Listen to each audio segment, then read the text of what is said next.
a war memorial is like a public document, except we've lost the key to understand what it means.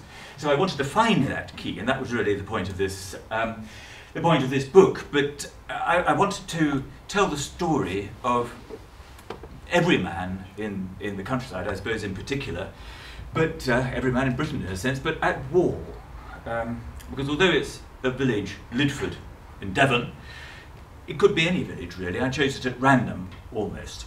Anyway, this is Archie as he was going to go off. The Hussars, first of all, went from Devon, and they went off all together, and they stopped at Winchester, and for some reason they thought there was going to be an invasion at Winchester. I don't know quite why it might have been, but they got all their machine guns out, and it didn't happen, obviously. And then they got to Essex, and they spent a year in Essex, and they were expecting an invasion at any moment, but of course it never happened. But then came the time when there was great excitement because they could go abroad, but they had to leave their horses behind. They were dismounted, but they were nevertheless very, very excited, and they were going off somewhere which was going to be hot because they'd been issued with this tropical kit. They all could go home and say goodbye, and then they were off. They went off in the Olympic, and it was the Olympic class. The Olympic was the one which was launched first. It was absolutely identical to Titanic. Predictably, if you read the accounts in the Imperial War Museum and so on, the conditions for people like Archie, who's a sergeant, and other ranks, was not nearly so good. They were below the waterline, and it was very, very stuffy, and they didn't have nearly such good food. But anyway, they were very excited to go. Oh, that's Archie's father. And there they are. There was a family. I think that's Archie on the far left, and that's his family of stonemasons called the Huggins. This is where they came to. They came to the Dardanelles, Suvla Bay, and they succeeded in landing, and they might have done quite well, except that the officer who was leading them was in his 60s, and he'd never really been in anything like this before, and so he was rather cautious. So if they pressed on immediately, they might have got a bit further. As it was, here they were stuck. And this is taken from the position of a Turkish trench, and you're overlooking them. So the Turks at any point could see exactly what they were doing and shell them really sort of virtually at will. But this wasn't Archie's experience, because when I was writing the book, I thought, well, looking at the dates, did he ever get there? I can't, this is bad luck, because I'm trying to trace his story, and perhaps he... Anyway, I realised that he had just got there, but by the time he arrived, if you read the accounts in the diaries and the letters that there are in the Imperial War Museum and elsewhere, it was so awful there. So many people had died. It was very thin soil, so you couldn't bury anybody very easily. In fact, I read one letter which said somebody or another, his friend, had been buried and his feet were still sticking out of the ground, and it was next to the cookhouse.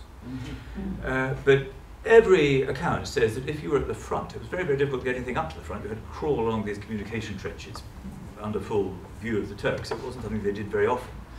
But if anything you opened, it was so surrounded by flies that you couldn't see what was in the tin.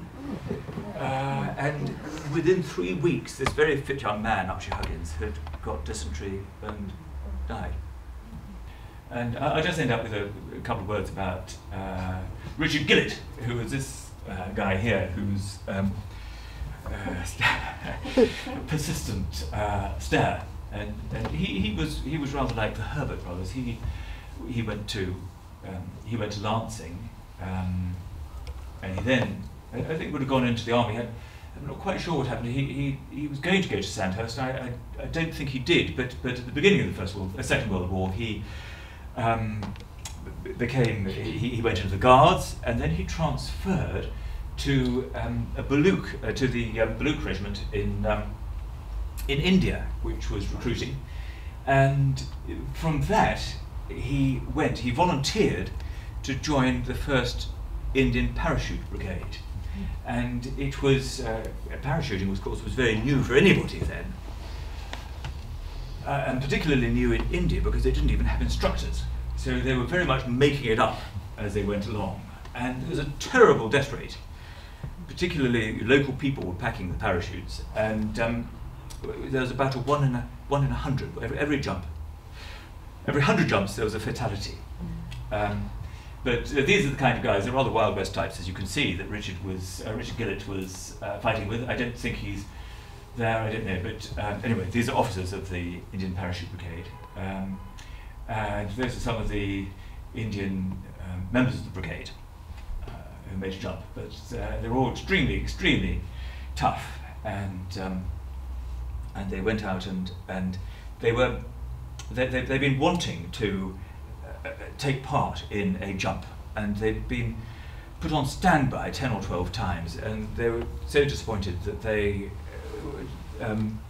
were finally given as a kind of consolation prize the opportunity to go do exercises in Assam, and so they thought this was going to be a great time for anyone with a broken leg. Thought it was going to be a good time to recuperate, and they all packed their fishing gear and that sort of thing, with no steel helmets. And anyway, suddenly the Japanese popped up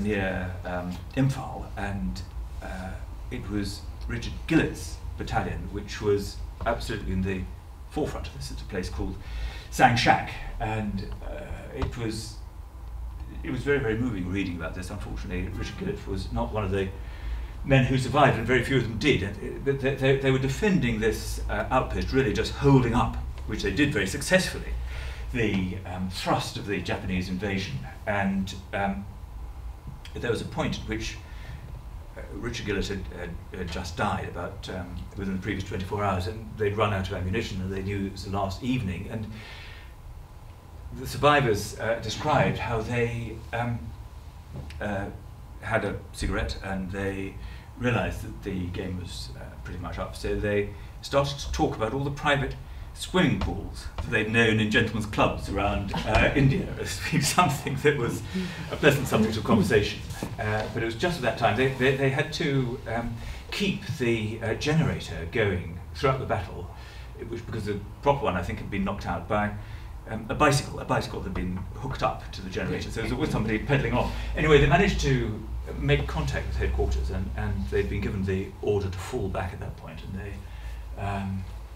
they were able to fade into the jungle, and word was, well, that's how we know what happened in the Battle of Sangshak, but sadly it was too late for Richard Gillett.